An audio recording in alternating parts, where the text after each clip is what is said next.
مذاق اڑایا جاتا ہے جب ہم الیکشن لڑتے ہیں، سیاست میں حصہ لیتے ہیں، یہ تو کرسی کی جنگ لڑ رہے ہیں،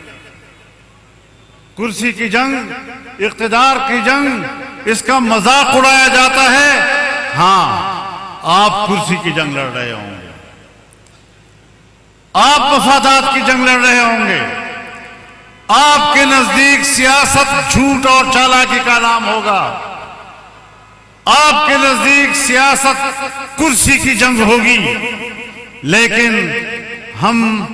جس راستے پہ ہیں یہ قرآن و سنت کا راستہ ہے۔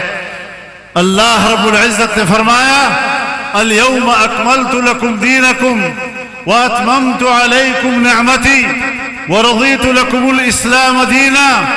آج میں نے تمہارے لیے تمہارا دین مکمل کر دیا ہے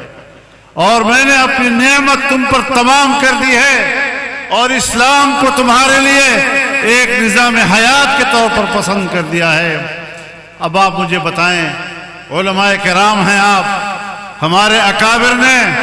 اس کی تشریح کی ہے کہ اسلام مکمل ہے تعلیمات اور احکامات کے اعتبار سے، اور نعمت تمام ہے اسی کامل دین کے اقتدار کی صورت میں۔ اگر یہ دین، یہ حکمران ہے تو پھر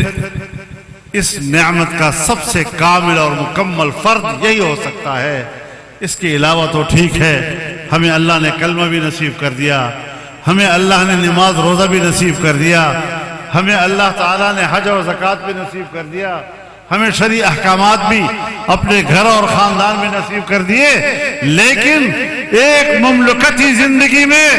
اگر یہ کامل اور مکمل دین اللہ کی عظیم نعمت ہے تو اس نعمت کا مکمل فرد خارج میں وہ اس کے اقتدار کی صورت میں ممکن ہے۔ اس اقتدار کی جنگ آج جمعیت علماء اسلام لڑ رہی ہے اور اس کو ایک مقدس جہاد سمجھتی ہے۔ دین اسلام کو اقتدار میں لانا یہی جمعیت علماء اسلام کا ہدف ہے، چاہے دنیا کچھ کہے، ہم اس کو ایک حق و صداقت کی آواز سمجھتے ہیں۔